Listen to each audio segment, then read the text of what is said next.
dilihat dari realitas, kondisi yang terjadi di lapangan, apakah memang swasembada pangan bisa dicapai dengan waktu yang ditentukan oleh pemerintah saat ini begitu yang sangat terbilang cukup pendek?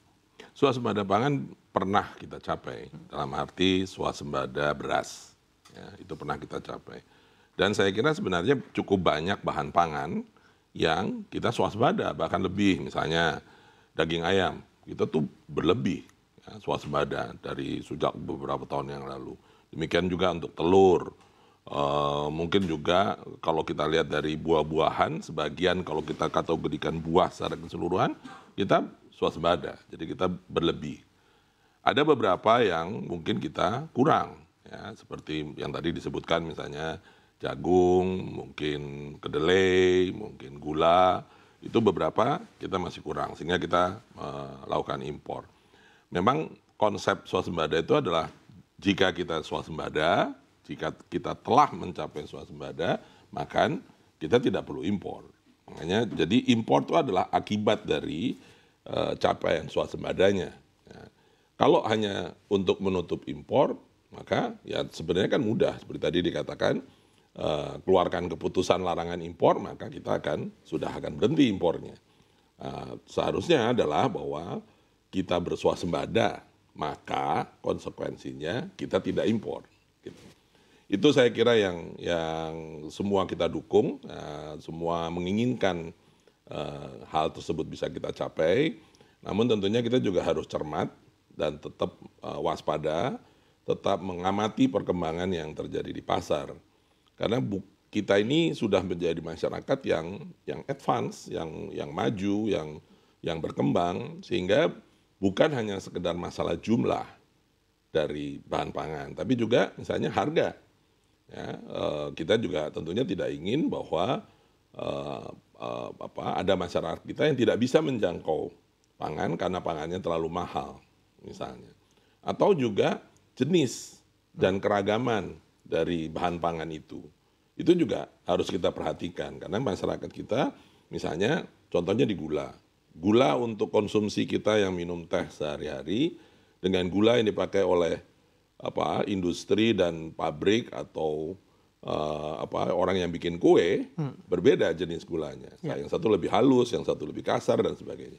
Jadi jenis-jenis atau pemahaman tentang sofistikasi produk yang berkaitan dengan pangan itu juga harus kita dalami. Sehingga kemudian kita bisa lebih memahami nanti dinamika yang akan terjadi di dalam pasar di antara masyarakat. Oke, baik, Pak Bayu.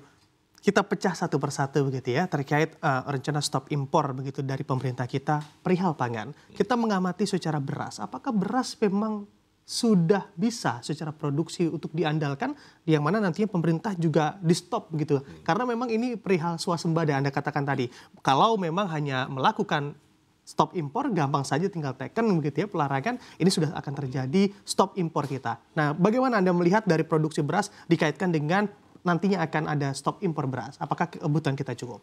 Kalau saya ambil data katakanlah 30 atau 40 tahun terakhir ya. Jadi itu kalau kita lihat tahun-tahun di mana kita tidak perlu impor ya, dalam 40 tahun, itu lebih banyak daripada tahun-tahun di mana kita harus impor. Jadi produksi dalam negeri itu naik turun ya, dengan berbagai macam faktor. Ada cuaca, ada macam-macam. Dia naik turun. Kadang-kadang kita lebih, kadang-kadang kita kurang. Jadi lebih kurang itu ternyata dinamis. Sejak tahun katakanlah 85 pada waktu itu Pak Presiden Soeharto mendapat penghargaan karena kita berswasembada, setelah itu naik turun. Dan impor pun kalau misalnya kita lakukan impor, itu sebenarnya by percentage tidak besar ya kalau terpaksa kita impor. Jadi kalau dikatakan apakah kita siap? Siap, Indonesia siap. Ya, tapi seperti saya katakan tadi, mari kita cermati dengan baik. Karena orang hanya bisa nahan lapar 1-2 hari kan, padahal memproduksi beras itu 3 bulan. Contohnya misalnya seperti sekarang.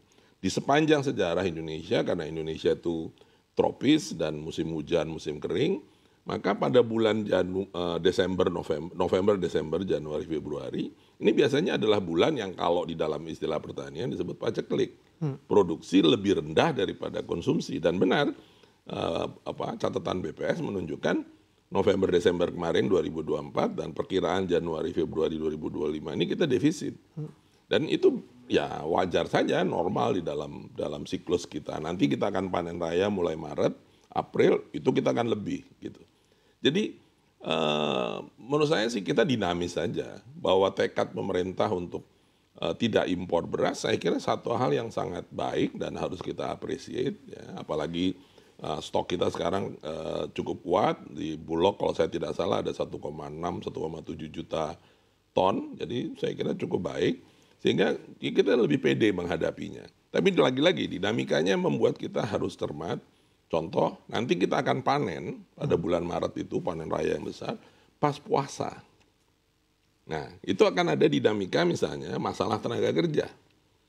Bagaimana yang panen dan sebagainya gitu. Dan puasa, entah bagaimana orang Indonesia itu aneh katanya suruh puasa, tapi permintaannya naik.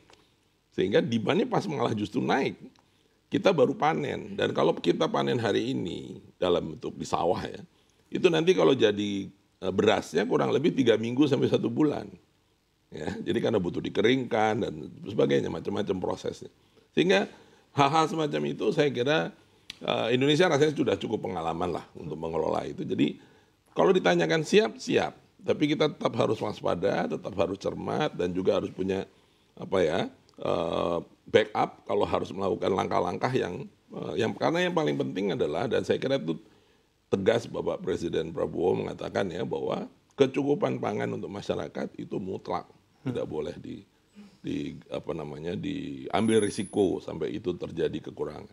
Oke, sebagai langkah memberikan saran dan juga solusi juga bagi pemerintah kita, sebetulnya kalimat waspada dan juga cermat yang harus dilakukan oleh pemerintah menyikapi kondisi yang terjadi. Anda melihat kemungkinan ada bulan Ramadan dan lain-lain yang biasanya mempengaruhi produksi, apa saja yang kiranya perlu diantisipasi dan menjadi langkah mitigasi pemerintah? Yang pertama tentu harus kita, kalau pengalaman kita sekali lagi, buat 40 tahun, selalu ada 3 angka yang harus sangat selalu diperhatikan.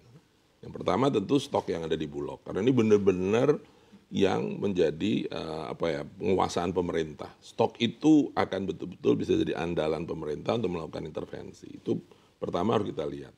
Kemudian yang kedua adalah perkiraan produksi.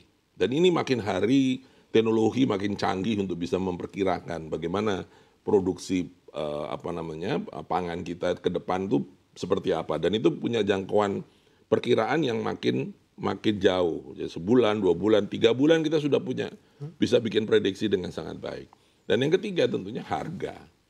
Amatilah dan cermatilah harga ini dengan sangat detail, dan saya kira juga pemerintah sudah terbiasa melakukan itu.